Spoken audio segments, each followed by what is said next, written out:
তো আপনাদের যদি টুইটারে ভেরিফিকেশন কোড না আসে তাহলে যে কাজটি করবেন সেটি হচ্ছে আপনারা প্রথমে আপনাদের ফোনের সেটিংস অ্যাপটা ওপেন করবেন। তো আমি ওপেন করে নিচ্ছি। দেন সেটিংস অ্যাপটা ওপেন করার পরে আপনারা অ্যাপস অ্যান্ড নোটিফিকেশন নামে একটা অপশন পাবেন। সব ফোনেই অ্যাপস নামে একটা অপশন থাকে। সো আপনারা অ্যাপস অ্যান্ড নোটিফিকেশনের মধ্যে যাবেন, তারপরে অ্যাপ ম্যানেজমেন্ট এখানে চলে যাবেন।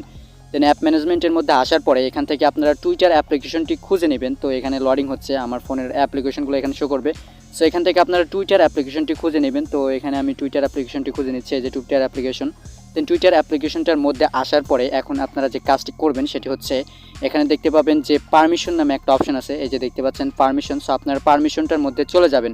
দেন পারমিশনটার মধ্যে আসার পরে এখানে যতগুলো পারমিশন আপনারা দেখতে পাচ্ছেন সবগুলো পারমিশন আপনারা অন করে দেবেন। এখানে দেখতে পাচ্ছেন camera, contacts, location, microphone, phone, storage, এগুলো কিন্তু সব পারমিশন আমার অ্যালাউ করা নাই, ডেনি করা আছে, অফ করা আছে। সো আপনারা এগুলো সব কিছু অন করে দেবেন। তো আমি অন করে দিচ্ছি, আপনারা অন করে দেবেন। দেন অন করে দেওয়ার পরে এখন আপনারা হোম বাটনে ক্লিক করে আপনারা আপনাদের টুইটার অ্যাপ্লিকেশনটি ওপেন করবেন। দেন টুইটার অ্যাপ্লিকেশনটি ওপেন করে আপনারা অ্যাকাউন্ট খোলার চেষ্টা করবেন, তাহলেই হবে।